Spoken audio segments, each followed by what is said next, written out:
Okay, let's get started actually, because it's already 6:01 and interest of timing, it's good to start on time and move on. Welcome to our Open Power Academia and Research webinar. Thanks for joining today webinar and my pleasure to have you all here. And today we have two speakers.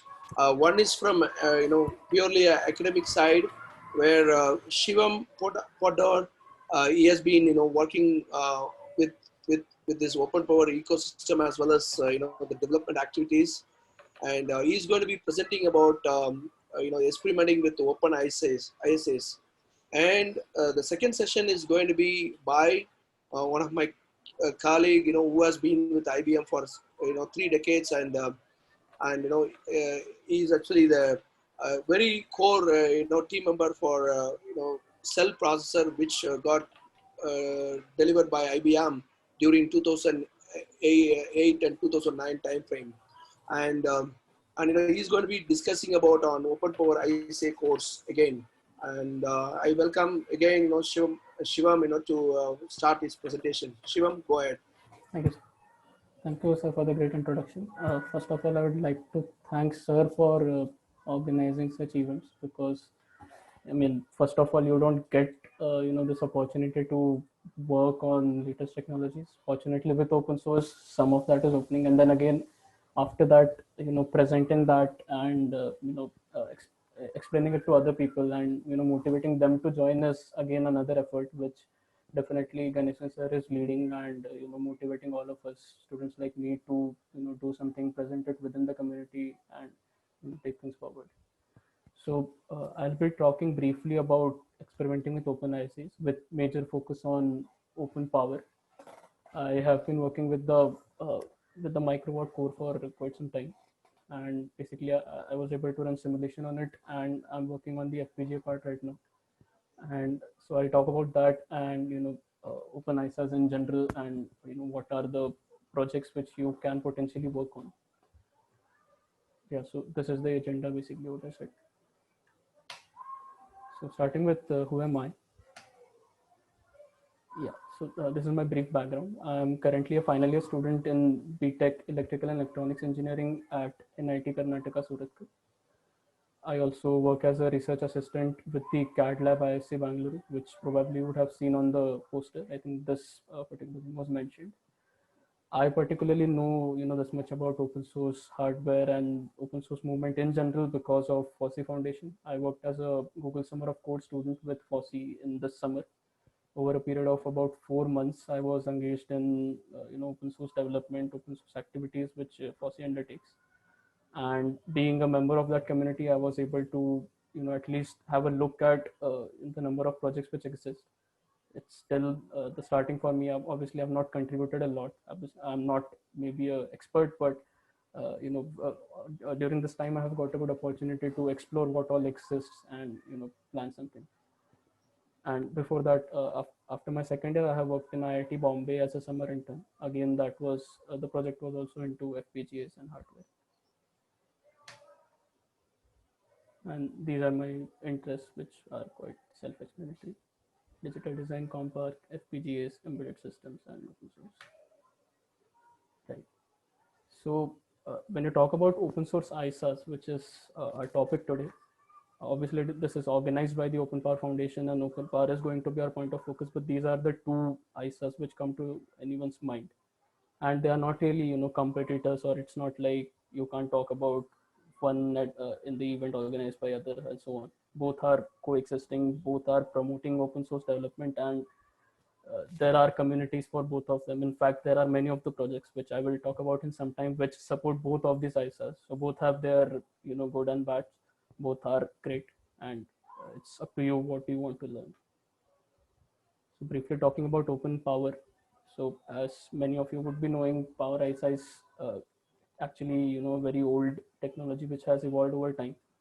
It was one of the first RISC computers which was sold commercially. It was started by the IBM, Apple, and Motorola AIM Alliance, and in 2006 it was renamed to Power ISA. Before that it was Power PC, and in 2013 it went open source. It created this Open Power Foundation, which now has many organizations as the member. and the latest version of the ISA spec is 3.1. And based on that, Power 10 processor was announced last month in the Open Power Foundation Summit, which was held online. And RISC-V parallelly is basically, it started as an academic project at Berkeley in 2010. That is another open source ISA which came into being recently, and again is gaining traction because of the fact that it is open source, as with open power. Yeah. So for open power, there are quite a few projects and a few directions which you can explore. Starting with the open source cores, there are four of them currently: Microwatt, Chiselwatt, A2I, and A2O. And the most interesting part about them is four cores and three languages. That is what open source enables people to do. So Microwatt is basically one of the first cores which came out after Power ISA was open sourced. That's based on VHDL 2008. It is basically a very small core. It works with open source tools like GHDL. It also works on FPGAs. It also works in simulation. I will refer to my blog post in some time where you can see that I have tried some test programs and stuff like that on Microwatt core. It is also supported in open source projects like Litex and FuseSoft. I'll come to that later. And then Chiselwatt is another, again, small core which is based in Chisel, which is a new hardware construction language, as they call it, developed by people from UC Berkeley. And now it has been pretty much standardized, and it has a maintaining organization for Chisel as well. And since that is open source, Chiselwatt supports completely open source flows, right from the language itself to generating bit streams for FPGAs which support open source toolchains like ECP5. And aside from these two, A2I and A2O are significantly different because they are not toy cores, or not something which were built to demonstrate the ISA. They were existing before. As you can see, as I said, the latest version of Power ISA is 3.1, whereas A2I and A2O are based on 2.06 and 2.07 respectively. So these are cores which were used in IBM supercomputers. A2I specifically. A2I is, as you can see from the specifications, is really a complex and high performance core. It is 4-way multi-threaded in order and has 16 plus 16 kbs of instruction and data cache. And A2O is Power ISA 2.07 compliant. It is slightly more modern than A2I. It has 2-way multi-threading, out of order execution, and more cache than A2I. The difference between these two is A2I is in VHDL and A2O is in Verilog. Both of them were announced, they were made open source very recently. A2I has quite a good documentation, and the complete source code is available directly on GitHub. You can directly now go and search on Google about A2I source code, and you will find everything. And after that, many people are again working on getting it compatible with the various toolchains that are available. And A2O was announced just last month, again in the Open Power Summit. The good thing about A2O is that it is in Verilog, and most of the open source tools are based in Verilog. So definitely, in next few months, we'll see a lot of activity going around on A2O. Right. So coming to Microwatt usage, this was the first core in our list of four. And I think it is also, the simplest one to start experimenting with.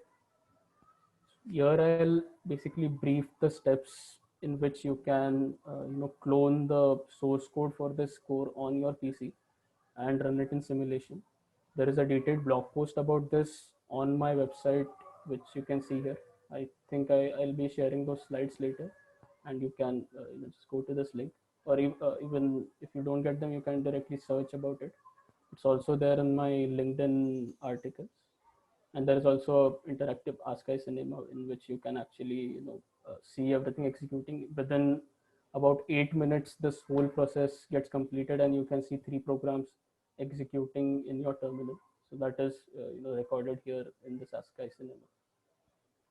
Right. So those steps go like this: you just clone the code from GitHub again, install PowerPC toolchain, build MicroPython, which is the firmware on which the core runs, and GHDL, which is a simulator for PHDL, the language in which MicroPython is designed. Microwatt is designed. Then you build Microwatt, and you write and compile your code and link to the RAM, and you go. That's all. That's all it takes to run this on your system. So these are three examples which I just took a screenshot of. I ran this on an AWS machine, so the internet speeds were quite good. This whole process took only 8 minutes, as I said. So here you can see three examples. One is just sort of a hello world program, which prints out a sky diagram of Microwatt. Then the second one is actually MicroPython running on that core. So MicroPython is something like a portable version of Python which runs on embedded systems. And as you would normally get, an interactive shell on your system, this is something similar. So let me be clear that this is not actual hardware. This is the PHDL source code for MicroPython, for Microwatt, which is compiled on your system on an x86 machine, and you are running this as a simulation. But this is a great way to explore your programs. You can try out programs, how they work in PowerPC architecture without actually having the need for the hardware. Obviously, if you get hardware, the execution speed would be better, the performance would be better, and there would be multiple ways in which you can monitor what's going on. Yeah. Any questions till now? Did I not explain something very clearly? Yeah, Shivam, go ahead. Actually, audience, if you have any questions, please do post it on a chat window. Yeah, you can also add them to the Q&A window. Yeah, Q&A and chat window. Yep. So we are almost halfway there. That's why I wanted to take a pause and see if anyone has any questions. Right. Okay. Anyways, you can just keep posting it there. We can take it at the end. Yeah. So this was about Microwatt. You can get the source code right now and try it on your system. Ahead of this, there is, as I said, FPGA emulation. You can take the score on an FPGA board. There is work going on booting Linux on this core. So all this is being done by the open source community, and even you can try it out. Now talking about FPGAs, which stand a very which play a very important role in the whole open source hardware domain, because they allow anyone at any place to prototype hardware, which is not really easy without FPGAs. So to talk briefly about, I mean, some of you would already be knowing about FPGAs, but I just wanted to cover it because of the topics which follow. So FPGAs are programmable and reconfigurable hardware. And to say it in one line, it is something that takes your code and converts it to actual digital logic. So these are not processors, they are not microcontrollers. You're not, I mean, the hardware is not fixed. You can reconfigure that hardware. You can write code in HDLs, which synthesizes to actual hardware. All the blocks which are on this piece of hardware are reconfigurable based on how you program it. It completely behaves as that device in hardware. So you can model something as simple as an FSM, or maybe as big as an SoC. So all that can be done on the same FPGA board. Like today you can have a core which runs on RISC-V, tomorrow you can have a core which runs on Microwatt, and maybe even you can combine these two to create an SoC. So all that is possible with an FPGA. And the great fact is you can even boot Linux on an FPGA, which is, I mean, it might sound simple, but it's really great thing to do, because you are actually developing the complete hardware. You're developing device drivers around it, and then later you can boot a complete operating system on this piece of hardware, which is really great. So the advantages and disadvantages, I think I talked about some of them. So as it is reconfigurable, it is massively parallel, highly versatile and flexible. It is fast than, say, traditional microcontrollers, large IO count, and obviously that's a time to prototype, because all you're doing is writing a hardware description, language code, and converting it to actual hardware. Some of the disadvantages are those boards are somewhat expensive, because when you get this much of features, it's obviously it comes at a price. the power consumption is not really as low as ASICs, which probably wasn't even the point to start FPGAs, but that might be a concern for some people. And yeah, one of the issues is Verilog and VHDL are not very intuitive, and the tool chains which on which these boards work are somewhat complex. But there are again open source alternatives to this, which will be coming to. Right. So FPGAs and open source, as I said, they have a very good relation. So open source hardware, when you generally look at it, it is about RTL and the surrounding software. So RTL is basically the code that you'll get in say VHDL and Verilog, and whatever the surrounding software that, it needs. Like it might be a firmware, or it might be the operating system on which the core runs, and so on. So that's all. Because obviously you can't distribute actual chips on GitHub, right? That is something that you'll have to get. So either with this given, you can either do simulation of these cores, or then take an FPGA and prototype everything there. So as I said before, FPGAs are accessible to anyone and anywhere, and that is what makes them a good factor for using in open source projects. And these are some of the latest projects in the open source domain which make using FPGAs easy and more accessible. So the problem of very expensive, complex, and slow tool chains is solved by SymbiFlow.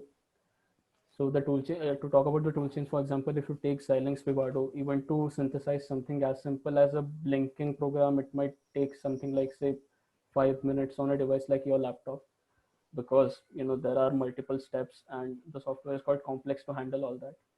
Whereas if you do that with SymbiFlow, which is an open source software for FPGA synthesis, it takes hardly a few seconds, and all that source code, like whatever is going behind the scenes, is available online, and there's no doubt about your privacy or any concerns like that. Then for expensive hardware, there are few boards coming up which in fact the manufacturers officially support open source tool chains. For example, if you get a Xilinx board, you can't actually go till the last stage of deploying the bitstream on that hardware with free tools, because Xilinx doesn't allow that. That's their trade secret. But then there are boards from some say Lattice Semiconductor or QuickLogic, which officially support open source tool chains, and that makes things even easier and obviously lesser in cost. And for complex HTLs, as we said, Verilog and VHDL are not very intuitive. They are old. Not many people, enjoy learning them. So for that, there are new languages coming up. There is Chisel, which I said before, it's made by the Berkeley group. It's more of a hardware construction language where you can create highly parameterized designs. It has been largely associated with RISC-V because that comes again from the same institute, but it's a general purpose language, and you can use it to model any kind of hardware. Mygen is another interesting project because I mean, basically the idea behind this is all of these three languages that I've written about here, they synthesize the code to standard Verilog. So it's not like there is a completely new language for which you will need say completely new tools, compilers, and so on. So how these languages work is they create a higher level of abstraction about Verilog, and with these you can say write your code easily. All of that gets back to standard Verilog, and then you can go ahead and use your standard tool chain. So that's the best part about in fact all three of these. So Chisel is based on Scala, which is again an extension to Java. It runs on the Java engine. Mygen is based on Python. It's again similar to Chisel in that sense that you still create classes and stuff, and from that you generate hardware. TL Verilog is another interesting one. I have written a bit about it. You can find on my LinkedIn. In fact, this is what I worked with in my Google Summer of Code project. So TL Verilog stands for transaction level Verilog. The interesting part about it is timing abstract. You don't have to explicitly say talk about uh, flip-flops, staging, pipelines, and so on. So all that is implied in the language constructs. And again, even this synthesizes to Verilog. So that's really an interesting part. And beyond FPGAs, like after you're done with the prototyping, now if you even want to create a chip for free, that's where FOSSEE Foundation and Skywater PDK enter. There are tools which now allow you to go completely from RTL design to the to the mass to the GDS for VLSI flows. So even that is today possible with these tools. I'll present some general resources here, which like basically what after the CPU course, because CPUs are they are the center, but they are just the center. Around that, you need quite a few things, or you can learn by working in multiple directions. So specifically for Microwatt, there are these 7 directions which I have mentioned. So one is ISA extensions, because obviously the cores are not compatible with the latest ISA, or they don't support the entire spec. There are some things which are left out, and since it is open source, obviously you can go and contribute to it. So that is one thing. ISA compliance is something which I, at least as far as I know, doesn't have a very clear picture right now after after the ISA was open source. But again, this is a very important factor, and I think there will be a great amount of work in that direction as well. Litex is Litex is basically based on MyGen that we talked about. It is again a Python based framework to create complete SOCs. So what it does is it provides you with a lot of IP kind of structures. So traditionally in Vivado, say you would buy IPs from something like Xilinx, or you would buy it from a third party manufacturer. Then you will import all that into Vivado. Many of them might be with commercial licenses, so you can't actually go and see the code inside it. You would just know the interface. With Litex, it provides you a Python-based framework where you get all of these components. For example, say display controller, Ethernet controller, RAM controller, and so on. Everything is open source. You can, there are already quite a few cores which are already supported by Litex. It supports both simulation and FPGA emulation. In fact, even Microwatt is partially supported in Litex. There is some work going on in that direction, because Microwatt keeps evolving, and then the Litex part goes out of trend. Then Linux is again interesting, as I said, because ultimately, if you're, that's something which hobbyists like a lot. That is booting Linux with the minimum resources possible.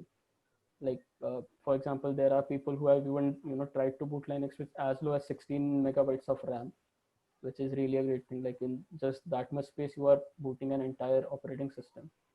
So that is one direction again for these cores.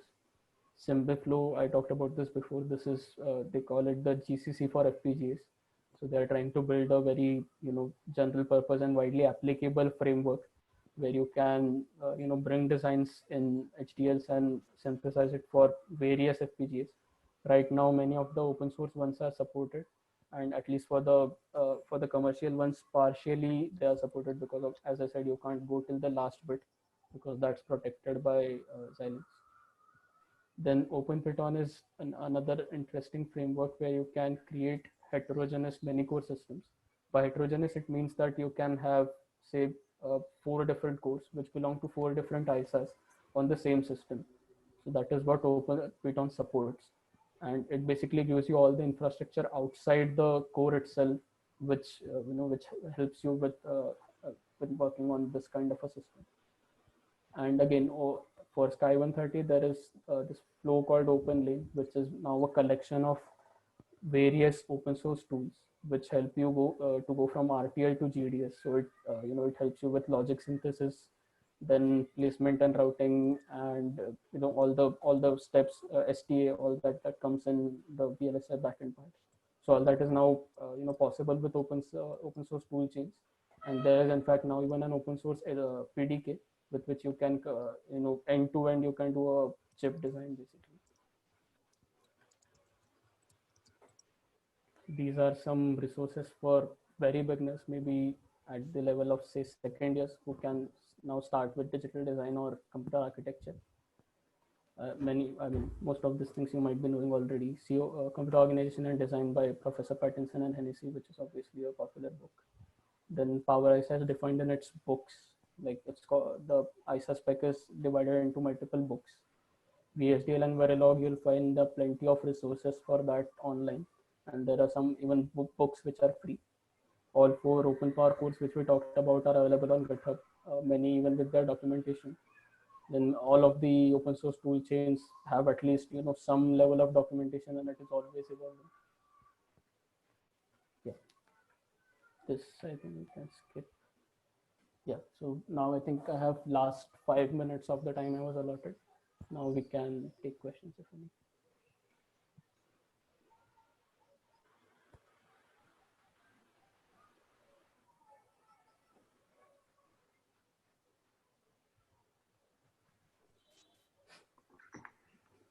So Shivam, this is Peter. Maybe I'll ask a question.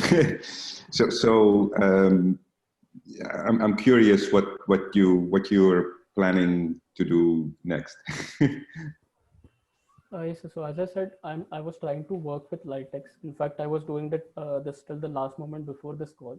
I was trying to do this, like if I can show this on call, but as I said, there is some issue with the firmware part because it goes out of tree with with the repository.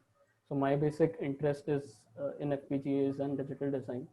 So my idea in long term is to prototype these cores on FPGAs and build applications around it. Okay, great.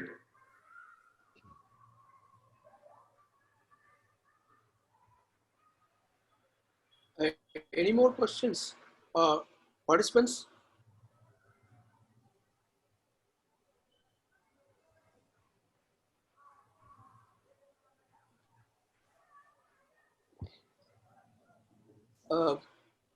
Abhinan, Professor There's Abhinan? one question. There's one question in the Q&A. Yeah, I just saw that. Yeah, thanks, Peter. Yeah. Just a sec, leakage and short circuit power. Can you please explain in what sense do you mean this? Like, Yeah, maybe I can I can say something. So this I think is a question that is generally a little bit more applicable for when you're doing circuit design rather than working with FPGAs, right? Because in an FPGA, the circuit design is already been done, right? You're basically just connecting the components up. And leakage and short circuit power are things you worry about when you create a circuit family and design approach to actually build a chip, right? And I mean, if there's interest later, I can talk more about this. But in the context of FPGAs, that is sort of you get what you get, right? That was what Xilinx or Altera or one of the other ones already kind of did for you. Yeah. Hey, Dr. Peter, greetings from cold Munich, Germany. My question was not on the FPGA side. Basically, even in the FPGA, there are techniques to get the low leakage as possible. So I was just curious, have you tried any techniques in the FPGA side also for the FPGA synthesis, basically?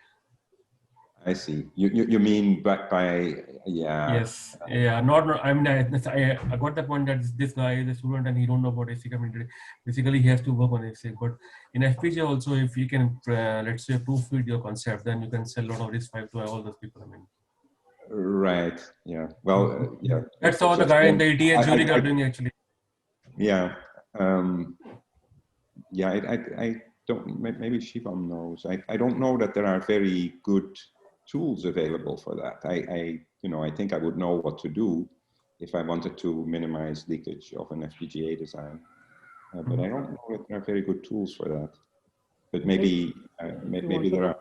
Particularly in open source, you can look at IISc. Like IISc is basically the logic synthesis framework behind OpenLane. Like that's part of the OpenLane flow. Right, but does it deal explicitly with things like short circuit current and leakage estimation? You can measure that. You can definitely define the leakage vector or the IDQ conditions, and then it can give you the output. Okay. Well, I'm not completely sure, but I mean, maybe we can sync up offline. We can sync up offline. I can help you on that actually. Because if it exists, it would probably be in use. Yes, because I am using low power since 25 years now, so at least it can help on that. Yeah. May I know who is this? This is Satinder Singh from Germany, Munich. I'm in Silicon Labs, chip architect there actually. Oh, okay. Thank you. Yeah, I just allowed you to talk actually. Yeah, thank you very much. Thanks for joining. Sure. Thanks. Okay. Any more questions? Yeah. Thank you. Any more questions from audience? There is one more in the Q&A. Participants. So this is from someone anonymous, which is best proof for beginners to develop device drivers.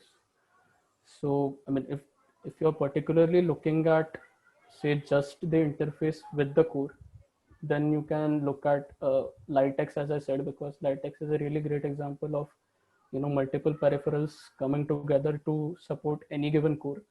So as I said, Litex has it has a open power based core, it has RISC-V cores, it even has an open RISC one if I'm not wrong. So the peripherals which are existing in Litex support all of these cores. So obviously they are general purpose, and I mean some of them are even supported in Linux, because Litex has Linux support as well. So I think you can definitely go and look at Litex, and that would give you some knowledge on how exactly you would do that.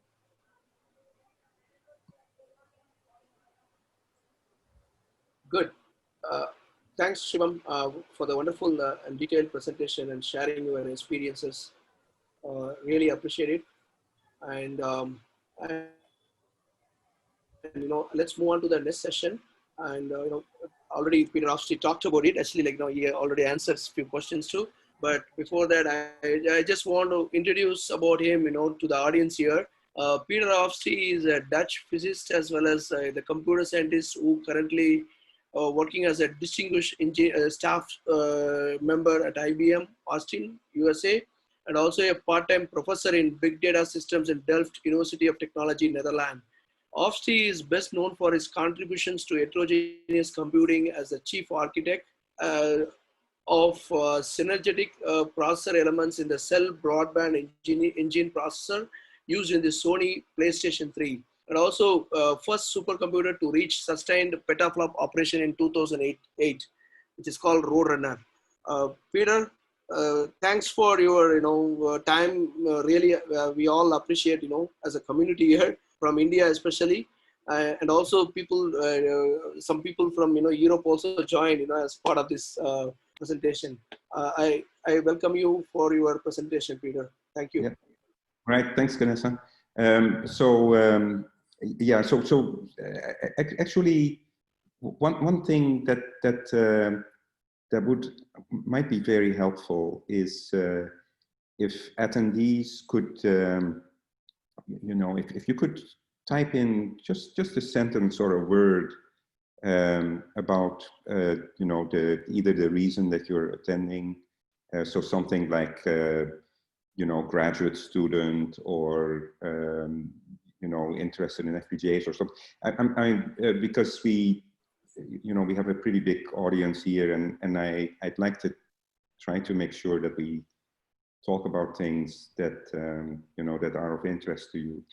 The main. So please take just a minute and type just one short sentence into the chat that gives us an idea about why you're attending, what you're here for. Yeah, Peter, I just want to tell about the audience here. Most of the audience, are part of one of the group called the Open Developer Community, which is created jointly by me and Abhishek Jadhav, and he's also part of this call. And certainly, there are people, who started working on our technology too. And I can, name some of the people here, especially Krishnan Raghavan. Krishnan Raghavan and Renu. I think Renu is also part of the session here. They are actually working with the CDAC and developing some of the cool stuff there. Krishnan, you want to say a few words to Dr. Peter?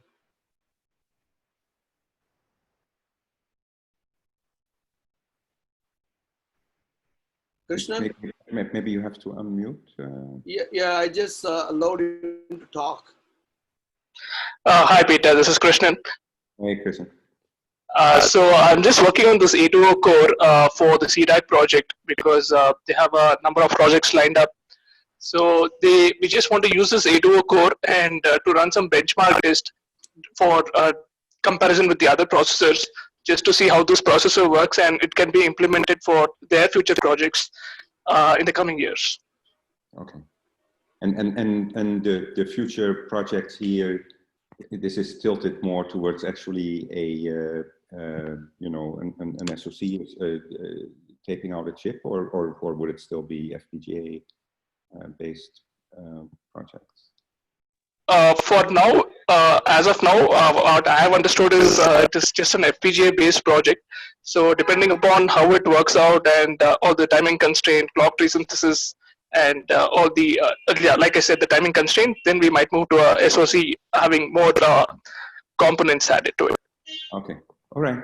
Okay. Very good. Yeah, that gives me a little bit of an idea. So what I did, the main thing I did is I just collected, because there's already been, you know, quite a few talks and there's quite a bit of material, but it's not always that easy to sort of find it all in one place. So so what I did is I created a slide deck here that has you know, a whole bunch of links in there, and I did lift a bunch of slides from various presentations. So you know, I'll spend a little bit of time to go over that, and I also try to, you know, answer a few of the questions that I've often gotten in there, and then you know, hopefully that'll not take more than, you know, half an hour at most. And then after that, I'd really try to see if we can have, you know, a little bit more of a discussion, right? So the objective, you know, that IBM had, as you know, right, in contributing these cores to open source, is obviously not for IBM to go, you know, make a lot of money or anything like that. It is, you know, for us to encourage, you know, the community to, you know, pick things up and run with them and make their own contributions. And you know, the way, if you're wondering, you know, well, why would IBM do that? Well, the way IBM benefits is that the more people use power architecture and the more people innovate around the power architecture, you know, the more alive that is, and the more applications will be enabled for and optimized for power architecture, right? And then indirectly be benefit as well. But we've tried to be very, very careful, and you know, there's nothing that stops somebody from you know, being even if that's what they want to do, being a competitor to us, you know, if they want to go build their own processors and systems. But of course, you know, the hope is that people will for example, go after embedded uses and other uses, you know, make maybe PC space, you know, or other types of servers to broaden the ecosystem. All right, so let me share some of the slides here. And by the way, I sent the slides to Ganesan, and they'll you know, you're welcome to distribute those or post them anywhere. There's nothing you know, nothing confidential. I'd like, in fact, like for this to be shared as you know, widely as possible. Okay. So first thing is that, you know, I do think if you're really interested in this, you know, you should seriously consider joining the Open Power Foundation, and it's you know, for associate and academic members, you know, basically for individuals. It's a free thing, and you know, this way you can participate in work groups and get access to you know, some advanced stuff and documentation, etc., and be on mailing lists and that kind of stuff. So really would encourage you to do that if you're interested in this. So Shivam already talked a little bit about the open power instruction set architecture. So there was a talk by Brian Tomto, who is one of our key architects in Barcelona recently at a workshop that was about open cores, and in particular power and RISC-V. And I also put a link in there to one of the versions of the ISA. I think when you join the Open Power Foundation, there's probably another place you can find this, but this is at least one place. So as you probably know, the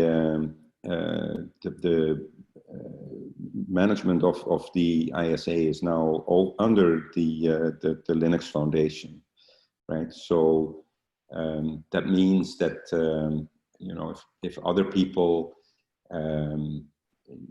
want to propose changes to the architecture, they can, right, through a community process. Now, at the same time, what we did do in the 3.1 version of the architecture is that there's quite a bit of space in the instructions that allow for people to have instructions that maybe are unique to what they are trying to do, right, without and there's ways to do that without breaking compatibility to the architecture, right? So the idea here is that as long as you're compatible with one of the levels of the architecture, and I'll talk about the different levels in a little bit, then you have sort of complete freedom of action, right? You can build your own chips, systems, whatever, and it's free and open, right? So the only there are no license fees or anything like that. The only thing that you have to do is make sure that you're in order for you to have the right to do that. And by the way, it's also IBM's declared that we won't assert our patents against anybody who is building a compliant version of a compliant implementation of the architecture.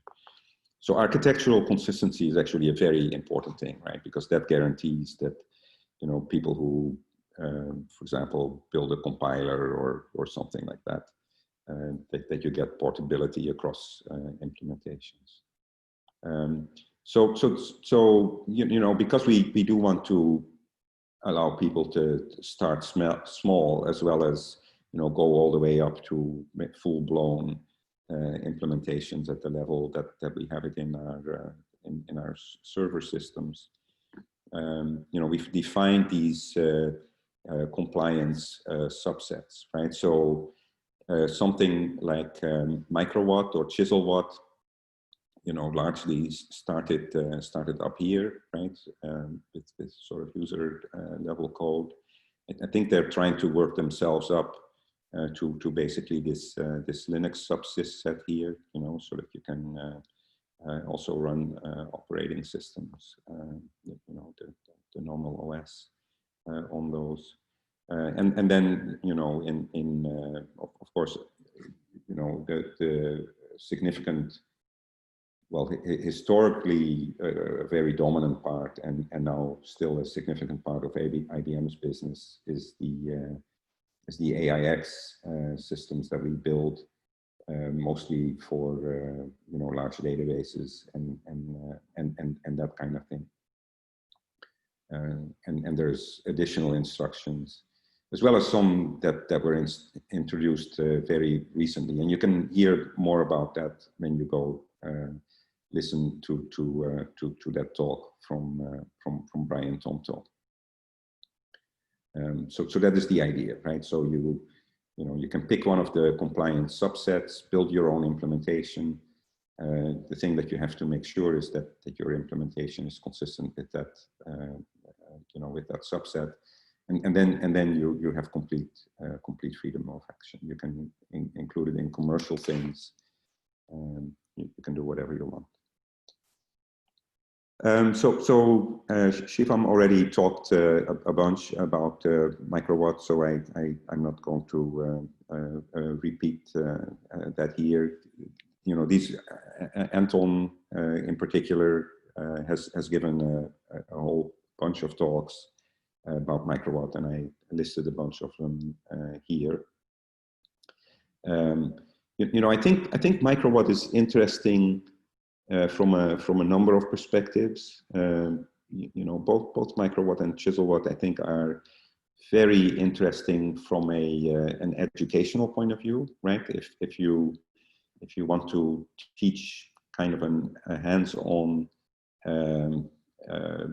processor architecture class, for example, I think Microwatt, if you're okay with VHDL, or you know, Chiselwatt if you want to do it in Chisel, and you know, maybe somebody will create a very long version of a very small core as well.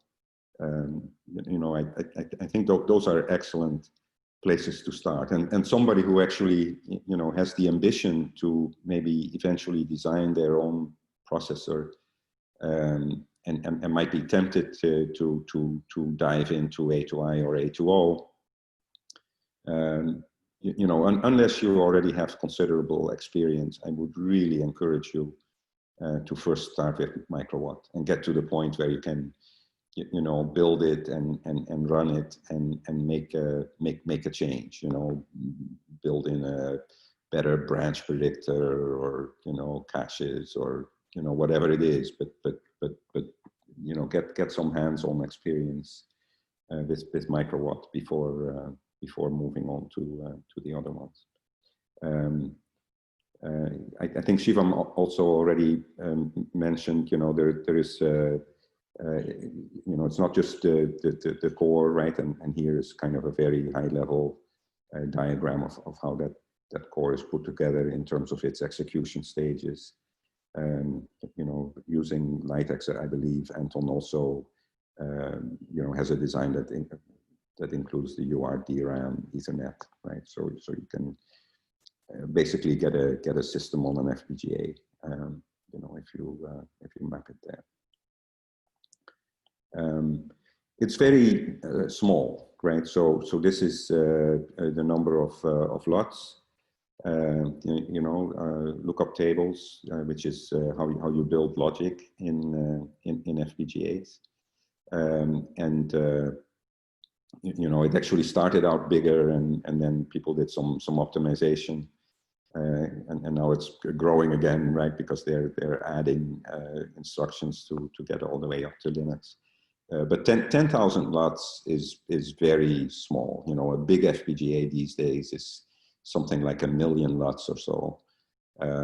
So, you know, of course you have to look at the details, but naively you would say, okay, well, you know, you could perhaps get something like 64 of these on a pretty big FPGA. So this is a, you know, a nice small core that should fit on very inexpensive FPGAs, and yet is you know, a good implementation. I'm pretty sure that they'll get it up to that Linux compliance set before too long, and it's pretty active. You know, I think that the last month has been a little bit quiet, and you know, I think you know, we had our Power 10 announcement at Hot Chips in August, and so I guess you can a number of these people are actually IBMers, so I think you can sort of guess what's keeping them busy for a while. But it's a, you know, this is a, in terms of the contributions, you know, this is a very nice and active project, right? So it's not like there was just something that happened when it got introduced and then it quieted down. And there's a nice level of continuing activities here.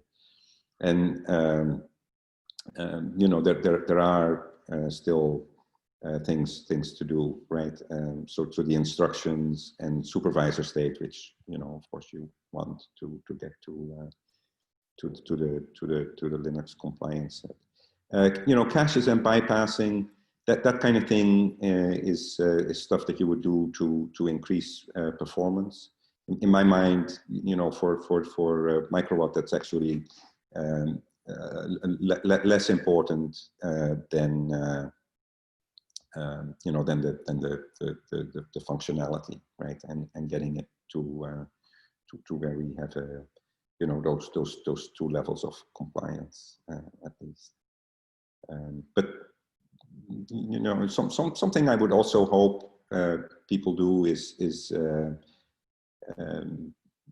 know, not only add these architectural features, but think about it like how you would use this core if you were teaching a microarchitecture class, right? In an ideal case, you'd have, you know, different versions of this core with different architectural features, you know, that you can take your students through and your teaching, you know, or that you can go through when you're teaching it to yourself, which, who knows, that might be the dominant way of learning these days. For A2I and A2O, there's actually also a Wikipedia page that has some useful links to papers and things like that. Shivam already mentioned it.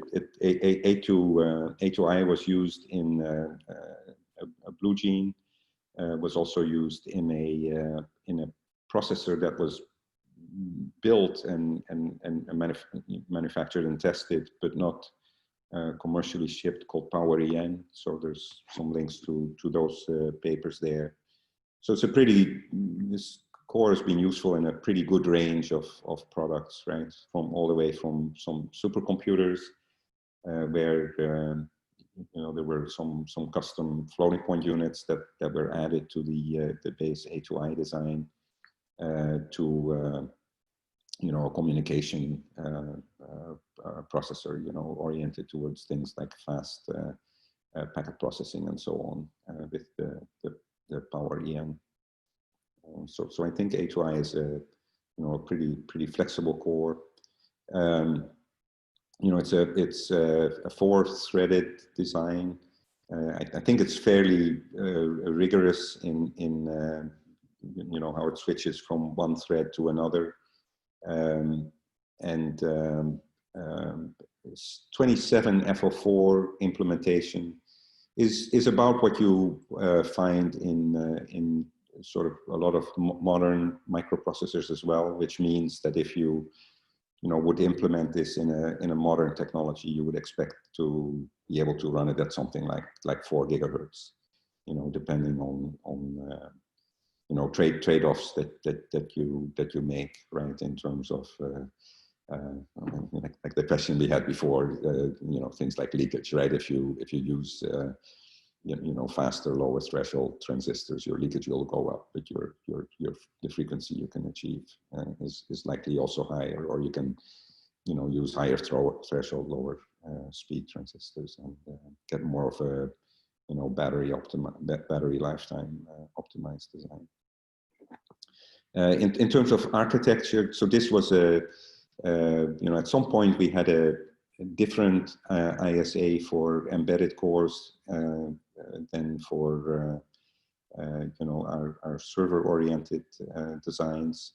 So this is a book 3 embedded. So the user level code is the same, but book 3, which is more OS level, is different. So there's some changes that would need to be made to address translation. Also, we've introduced radix page tables as a part of the architecture that wasn't there back then.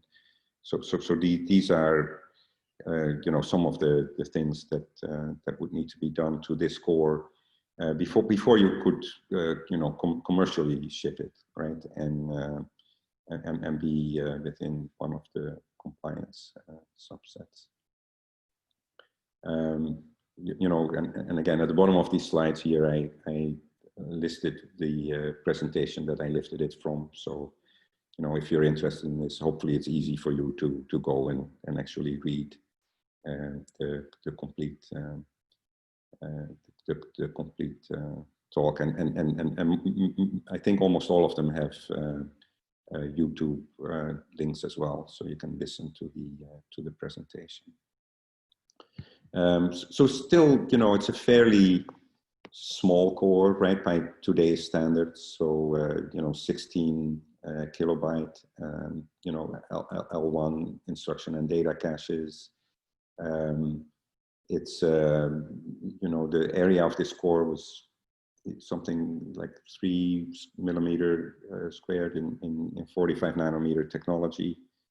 And that, of course, today is already a pretty old technology. So if you would go to the kind of technology that Power 10 is built in, it'd be like a sixth of a square millimeter, right? And in that 4 gigahertz range, like I mentioned.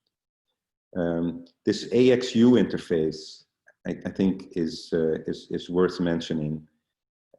So what would be a very interesting exercise is to, so AXU is the interface that was used, for example, in BlueGene Q version of this processor to attach these quad floating point. I think these were four flop per cycle, or maybe even 8 flop double precision float unit that was attached through this interface, and would be very interesting to also make this kind of interface consistent with the available open instructions, where people can experiment and add their own designs. And doing such a thing in an FPGA would I think be a wonderful exercise.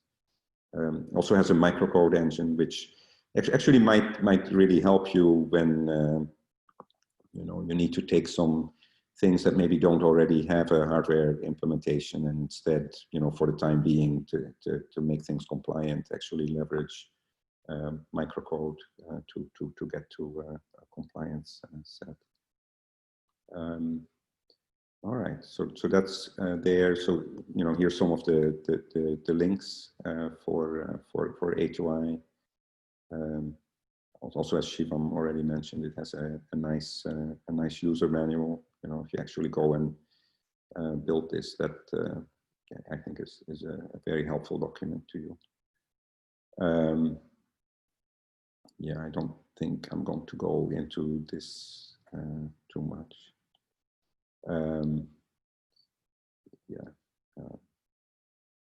I think I covered what I wanted to cover from this as well. So let me skip over that. So in terms of implementation, here is the result of mapping this onto this was actually using an Alpha Data 9v3 FPGA card, which has a Xilinx VU3P. That's a Vertex UltraScale Plus FPGA, and you see that this is a one of the bigger FPGAs, right? So this goes in the it adds up to something like 600K LUTs, right? So that begins to be a pretty substantial FPGAs, and these things, they're in the $1,000 range, I believe, and maybe even thousands of dollars in small quantities. And you see that this core, took up some 200,000 LUTs, right, as well as a substantial number of block RAMs that are available in the FPGA, which is how you build your arrays. One of these A2I cores really occupies the majority of the area of a large, pretty large FPGA, right? So you know, if you're trying to do something with an FPGA and actually, you know, build something commercial, then most likely, you know, the processor is going to be there in more of a supporting function than, you know, as the main thing, right? Because an FPGA uses something like 10 times the number of transistors for the equivalent amount of design, and runs at maybe a tenth of, you know, or 1/20th of the frequency, right? So just putting an A2I core in an FPGA and trying to sell that commercially without modification, that you know, you'd have 2 orders of magnitude of efficiency to overcome, right? So where FPGA designs are interesting is you might have your own specific streaming unit or something that deals with regular expressions, or maybe does a security function or a transcoding function or a packet processing function, or you know, in the case of BlueGene, something like a new floating point format or whatever it is, right? And then you need a core to kind of drive that. So I think it's, you know, for people who are trying to do something other than education targeted, my guess is that in most cases you'd still want, if you want to do it on an FPGA, you would want to pick the smaller core, and you know, and then design something else that actually delivers the value. But this is, you know, as you saw on a previous slide, I mean, if you actually build this in something like 7 nanometer silicon technology and you go for a silicon implementation, this is a very, very, very tiny core still, you know, much less than a square millimeter. You know, also this one is a, you know, a pretty active project. So so that is also good to see. Actually, let me. I think, yeah, let me switch. So there's a different presentation for A2O. And in that case,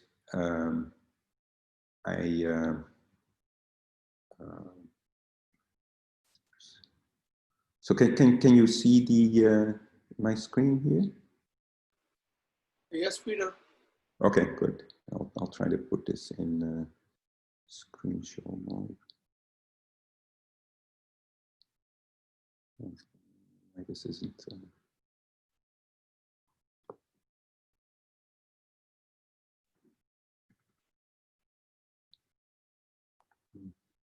Well, okay, I'll just do it like this. I don't know why I don't see my full screen thing here.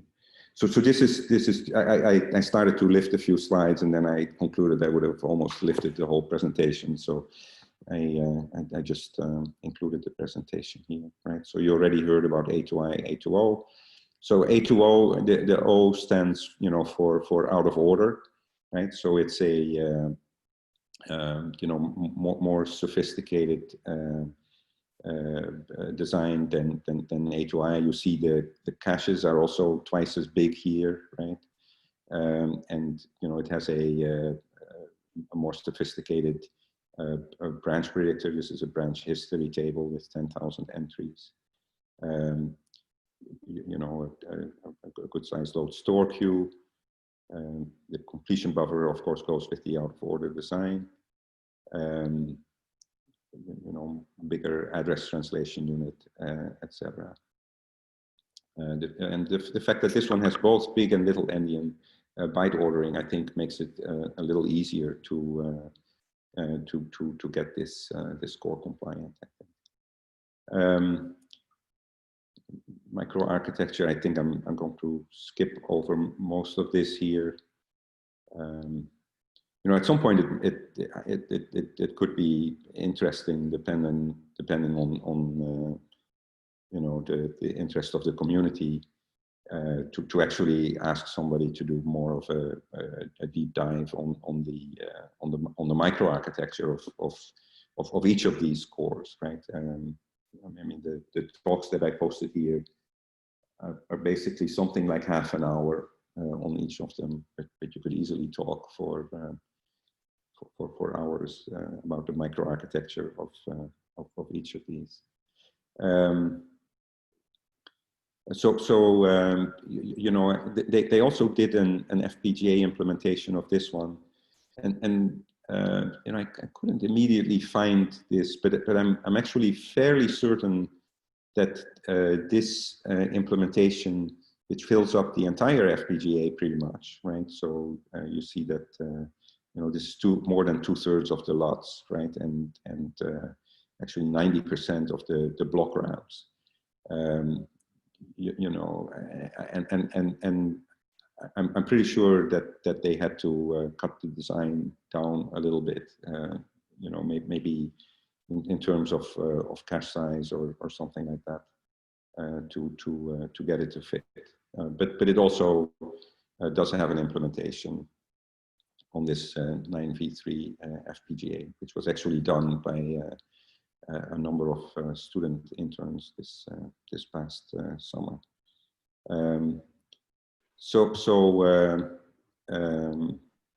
Peter, yeah. so your current, are you presenting something actually? Oh yeah. That's why I was asking if you could see my screen. You cannot see my screen? Yeah, actually, it says resources A2O, and that's it. Oh, okay. That's okay. Let me try something else here.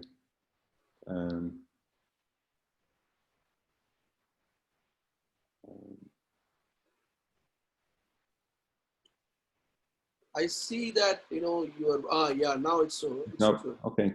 That's all right. actually A2O yeah. FPGA board design. That's what you are presenting? Yeah. Okay, yeah. go ahead, please. Yeah, sorry about that. So I did send this presentation along with the other one. Sure. You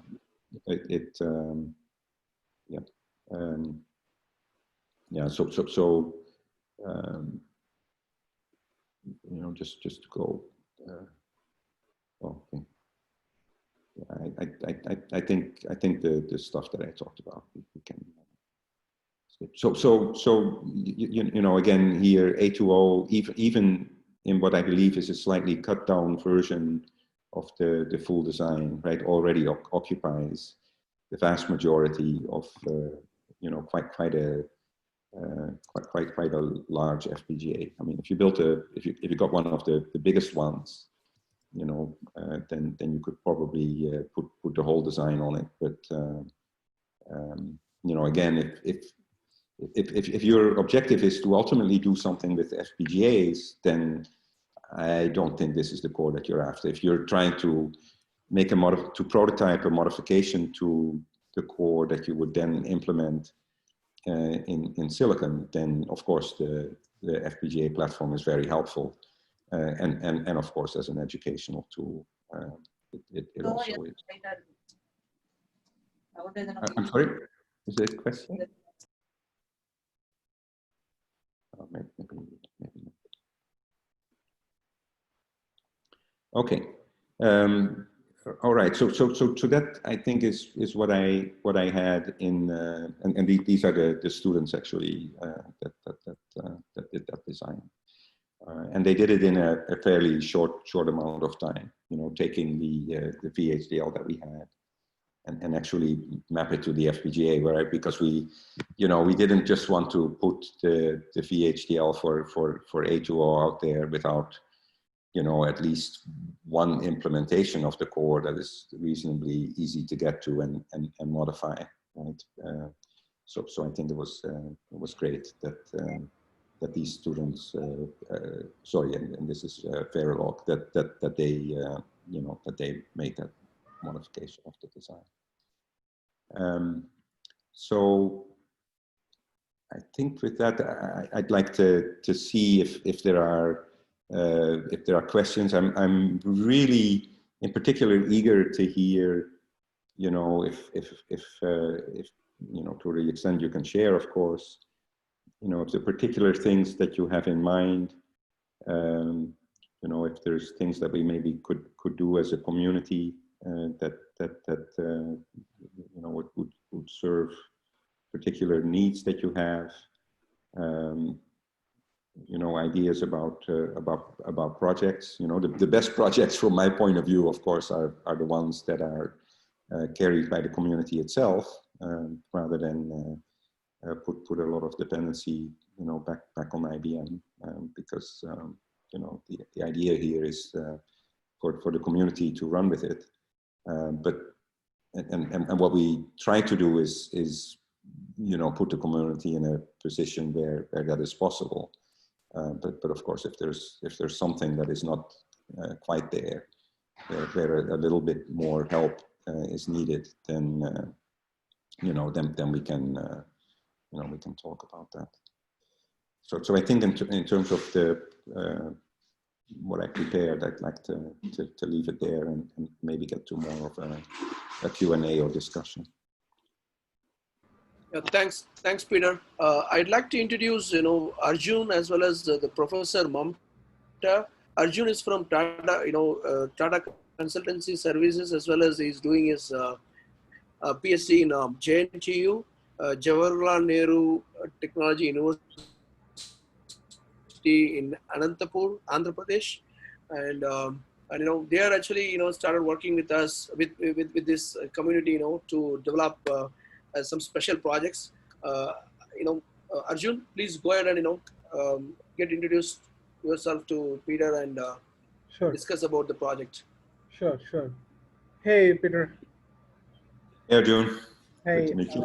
I'm really glad, you know, that I got an opportunity to meet you virtually over the network. I would firstly like to thank Ganeshan for giving this opportunity. I feel immensely happy. You know, I believe this is a moment to cherish, that I'm getting an opportunity to meet Dr. Peter Hofstee.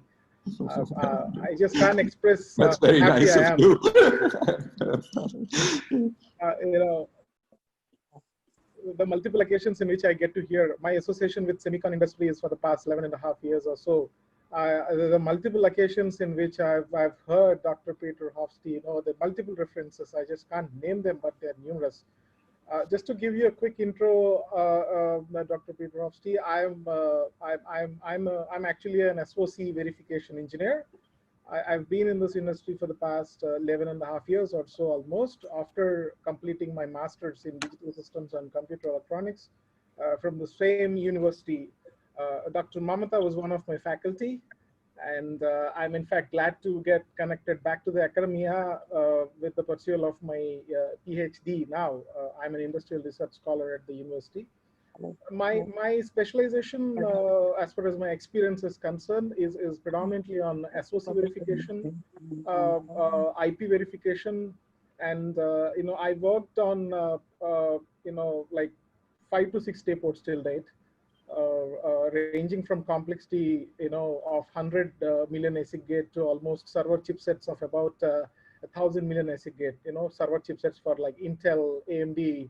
Kind of. In fact, I was also associated with the Ryzen verification activities recently at AMD as well.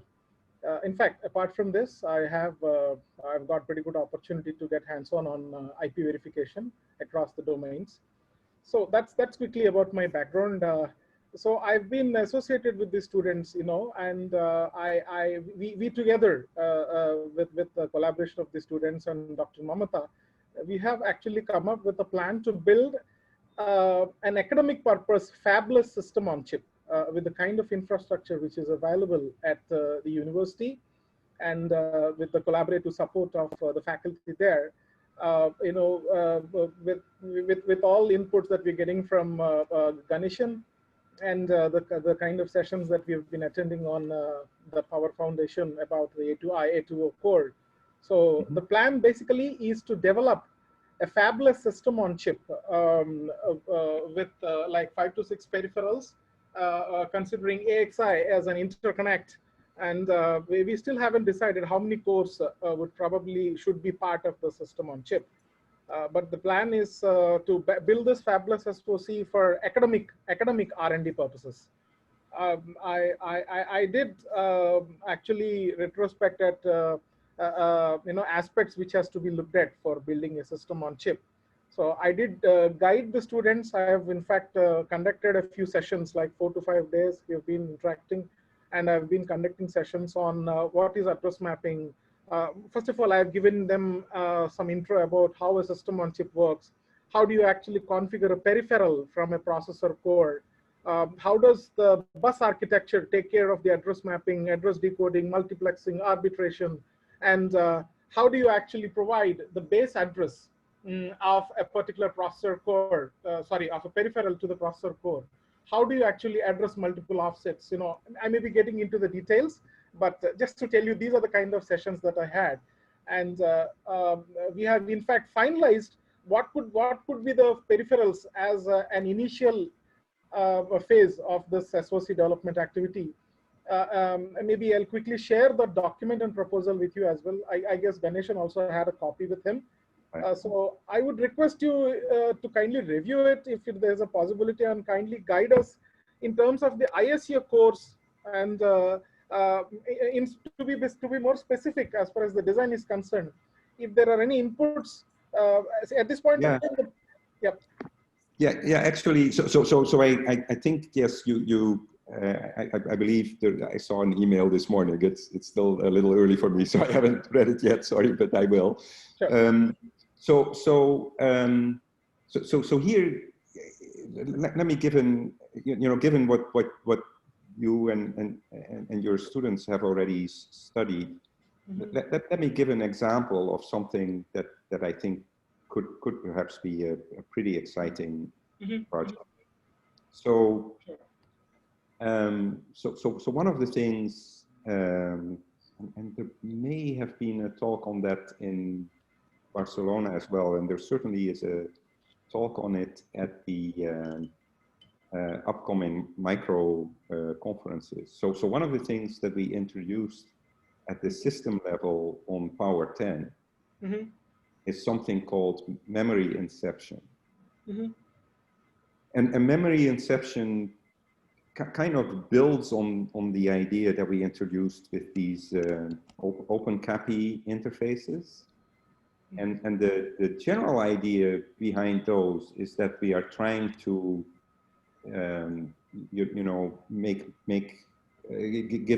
give adapter type things more complete access to resources within the system, right? So, in a normal way that you might communicate with say a network adapter or something like that is that you put your data in a buffer, right? And then the adapter sees that buffer, through I/O translation rather than, the not normal, effective to real address translation.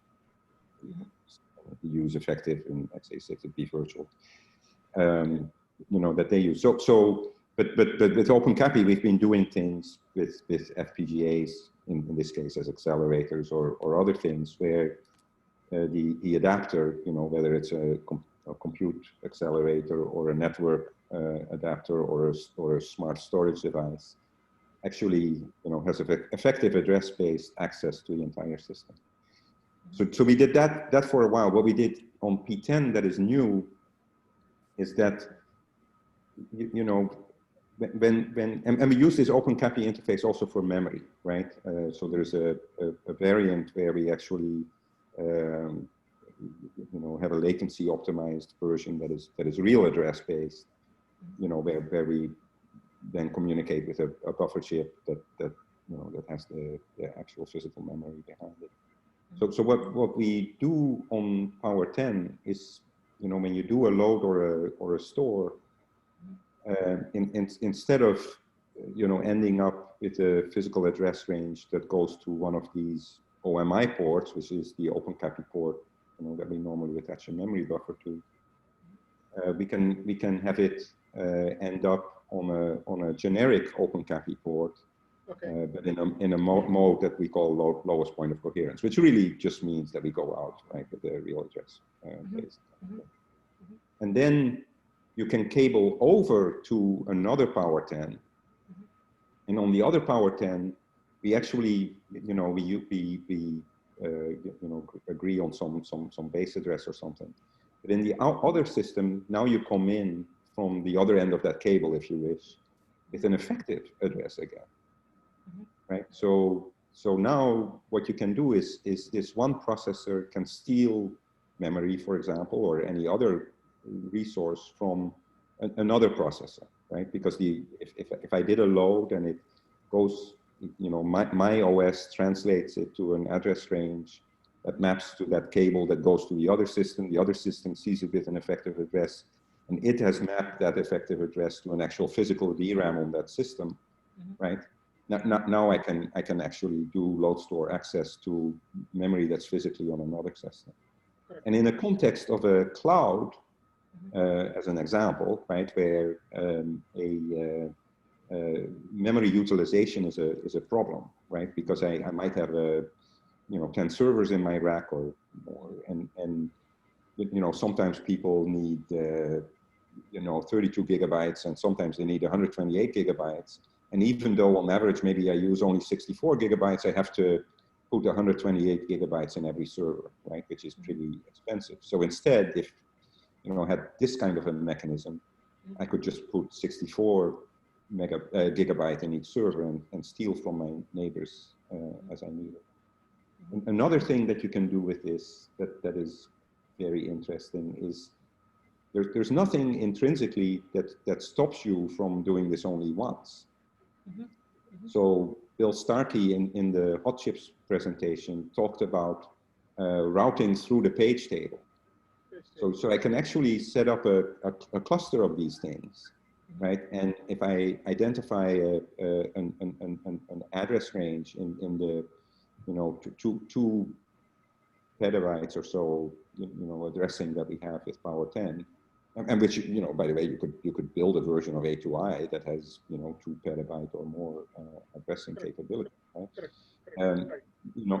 Now I can do a load that makes one hop to a neighbor, and then instead of going to the memory in the neighbor, it makes another hop, right? And then maybe gets to a memory, right? So this is a very different way, right? I mean, first of all, now I no longer need switches and that kind of stuff, right? It's all, I do my routing through the page table. But this is an example of an architectural concept that I think opens all kinds of doors, but at the same time, this is kind of, there's still an enormous amount to learn, right? Before we really make this all work the way we want. So building a prototype, right, with, for example, an A2I core, right?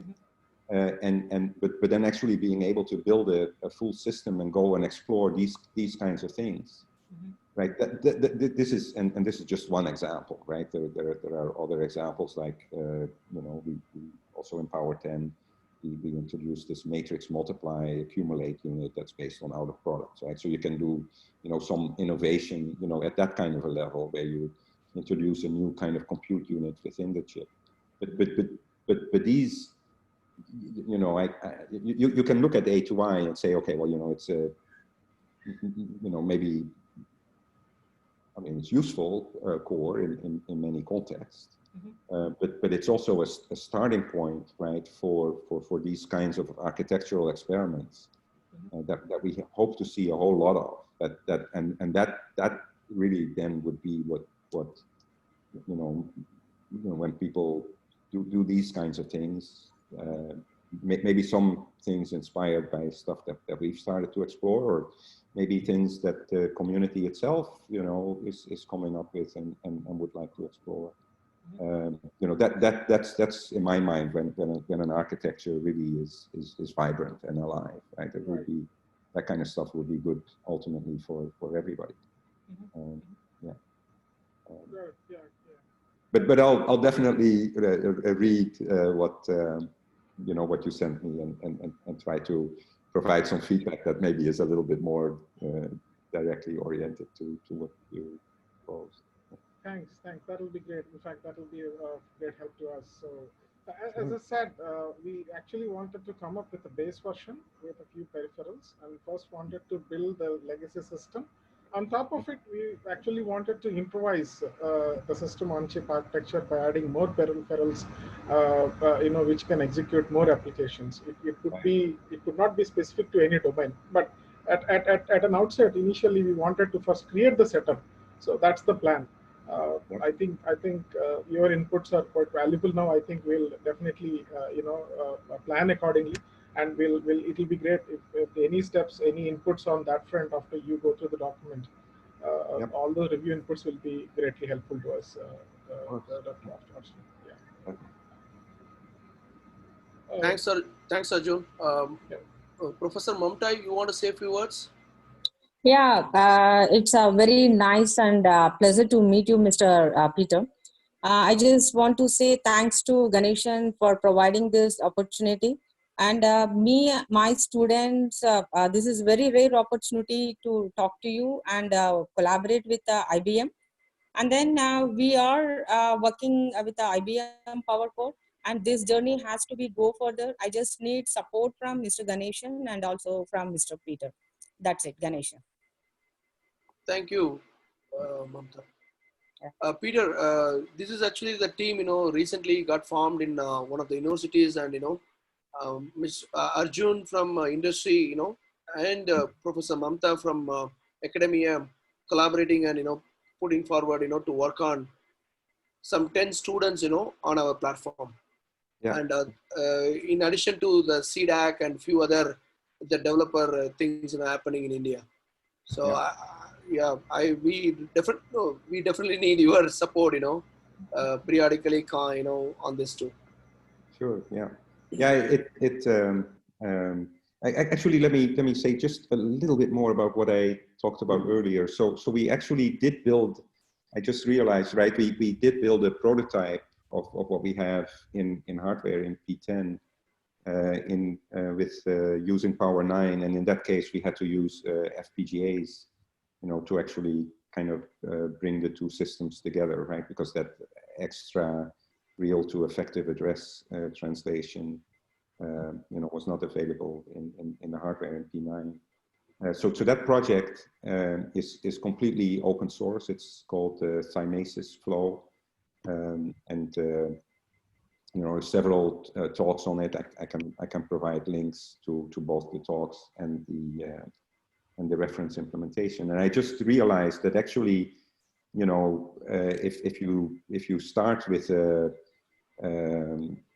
with an open power core and an FPGA and combine it with that logic that we had in that Thymasis Flow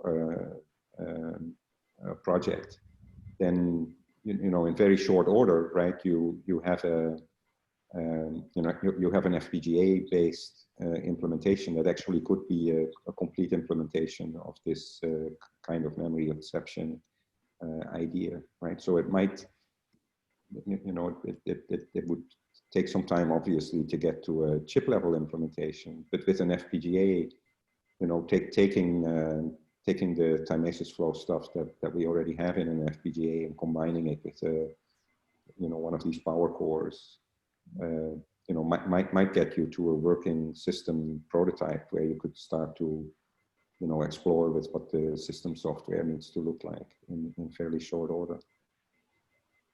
Dr. Hofstee, I have a very quick question on the FPGA implementation perspective of A2I or A2O core. I was just thinking, how good an idea would it be to come up with an FPGA-based accelerator, to be built with the A2I, A2O core ported on it, because it has a open source IISc as well. So the SDK will also come for free. It does not have any cost. So how about a plan? Are there any similar implementations which you have already come across, or do you think there is a chance actually to add another IP like a systolic array or an SIMD, MIMD kind of an implementation to accelerate the overall system? How about your thoughts on this? Would you like to share? Yeah. So let me give you an so first of all, and I think I mentioned this. I think an FPGA that only has an A2I core on it is not that interesting, right? Because you can get an embedded, an embedded processor, ARM or even Power, one of the older Freescale things. you know, that would be far more performing than an A2I core on an FPGA, right? Because that's intrinsically just not a, you know, not a very efficient way to build a core. But let me give you an example of something that the you know, the research group that I'm with in Delft did is you know, we've been working on technology that is you know, it's a big data kind of oriented group, and what we're very interested in is both things like compression, decompression, but also some of these newer in-memory formats, typically, you know, columnar compressed formats like Parquet, and then the in-memory formats that go along with that, like Apache Arrow. So what we've been doing is we've been building FPGAs that can, you know, do significantly better than a CPU, but that are, you know, tailored towards taking these, you know, compressed Parquet files, which is what, you know, the big data companies, right, that might have 100 million or something users, right? They collect all their data in these very, very large Parquet files, you know, typically stored in something like a Hadoop file system or so on. And you know, doing, let's say you want to do a query across, you know, petabytes worth of these files, right? It begins with taking all these compressed files, you know, decompressing them, you know, filtering, you know, filtering the data, and then you know, getting the result into the memory of the host in one of these standard formats like Apache Arrow. So we built a bunch of infrastructure where we can actually generate FPGAs that are very efficient implementations, you know, of these decompressors or filter type functions. But when you do that, you still, you know, sometimes there are you know, some control functions or exceptional cases where it's very handy to have a processor core there, right? And you know, and then, for example, a Microwatt could be an excellent companion to that kind of a, you know, specialized implementation on an FPGA that actually really gives you an advantage over you know, over the doing it on a conventional CPU. You know, other examples would be, you know, things like smart network adapters or smart storage devices or things like that, right? So yeah, you know, I think doing an A2I or an A2O on an FPGA, I think is a great thing, you know, if what you want to get to is a piece of silicon, right? Because of course, you know, when you put it on a piece of silicon, it's going to be much smaller, and in that case, you want a more powerful core. But if your goal is to really do something with the FPGA itself, you know, it may be, you know, the value is not really going to come from that CPU core, right? The value is going to come from that other function that you build into the FPGA. So you probably don't want to dedicate too much of your FPGA, you know, to a relatively large power core in that case. This is in fact considering the high-end FPGAs. So we are in fact talking about FPGAs today. For example, Zinc kind of FPGAs, you know, which comes with PSPL architecture, where in fact I'm trying to arrive at a different perspective, Dr. Hofstee. Maybe I'm deviating a bit, but the point I'm trying to make here is, if we have to burn the processor core on the conventional programmable logic part of the FPGAs, you know, what happens is those processor cores run at gigahertz or gigahertz speeds. But as we know, the hard-hitting fact is that the FPGAs, the conventional FPGAs, will not have the ability to run more than close to 400 or 500 megahertz. So, at the other end, at the same time, we are also talking about FPGAs like Zinc or SoC FPGAs from Intel, where they come with the PSPL kind of a configuration, where PS has fixed logic, where the ARM cores, the application processing unit is available as a hard macro. So that question does not arise. So what are your, can you please share a few thoughts on this, that on how do we bridge this gap, of synchronizing between the fast and slow domains of the processor core and the FPGA? No, that's a good question. So, of course, if you look at the infrastructure of FPGAs, that's increasingly based on the AXI bus, right? The AXI bus, and which means that if you have things that are not too tightly coupled to your CPU core, right, then you have very easy ways to integrate a lot of IP on an FPGA, and you'll see that the A2I and A2O FPGA implementations that we do, I believe, talk to that AXI infrastructure as well, right? Which then allows us to pick up other things like memory controllers and other stuff. If you need to do something that needs to integrate more tightly with the CPU core, then of course that is trickier, right? Or if you so for example, the kinds of things that we did in BlueGene, leveraging this AXU interface within the within the A2I, and I think A2O also has that kind of interface. And also, if you want to do things like what I just talked about, where maybe you really want to go towards a different system idea, which drives you to do, different kinds of address translation, right?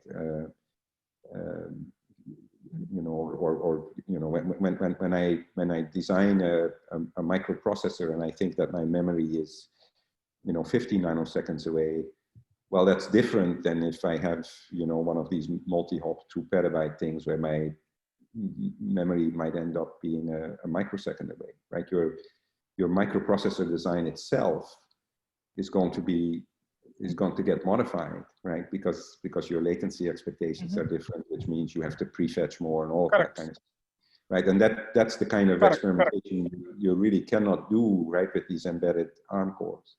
So they're good, for a bunch of stuff, but they're not so good for some other stuff.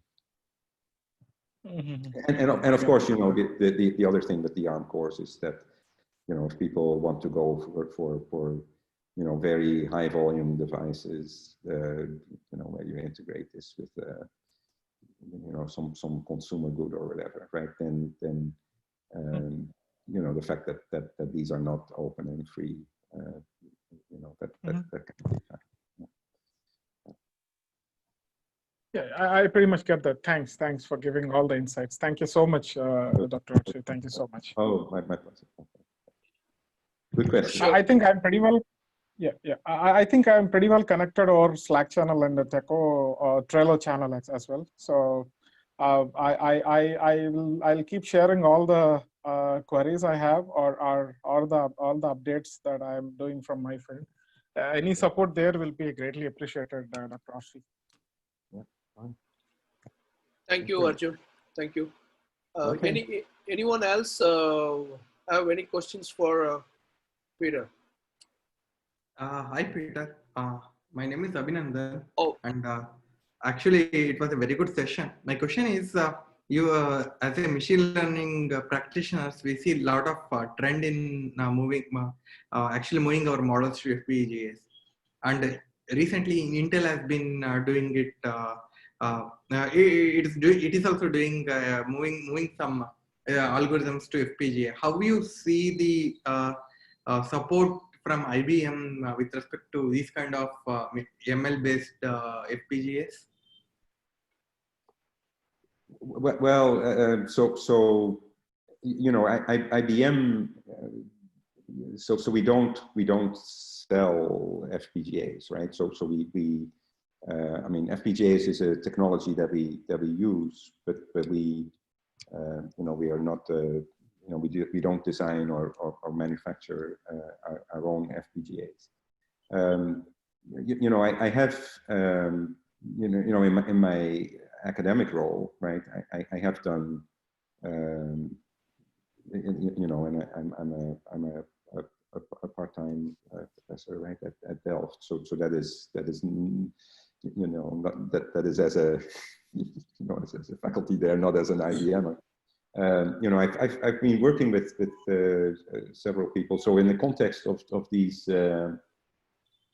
machine learning, deep learning, one of the things that we worked on, for example, is different floating point formats. So there are some more symmetric floating point formats. Gustafsson had proposed like unums and posits. So we built some FPGAs that would process numbers in that format, and also I think Marc Casas at Barcelona Supercomputing Center did some work there and showed that. The other thing there, I think FPGAs still have some good promise is when computations are less regular. There's been some pretty good papers recently on doing things with more sparse networks. For these kinds of functions, and FPGAs can get an advantage. The other thing is that it's often possible with an FPGA to get a more latency optimized design, right? Especially if you if you can combine different functions together, right? Like for example, if an image comes in and you very quickly you need to say if something's in there or not, right? Then part of it is actually the computational function on the image, but the image probably comes in maybe in a different format that you need. So the format conversion is a part of it. Maybe it needs to be, maybe there's a security layer over it, all these kinds of things. And in an FPGA, you can often string all of that stuff together and end up with a better latency than you might be able to achieve in a CPU-based design. So I don't know if that maybe begins to answer some of your questions. Yeah, thank you. Sure.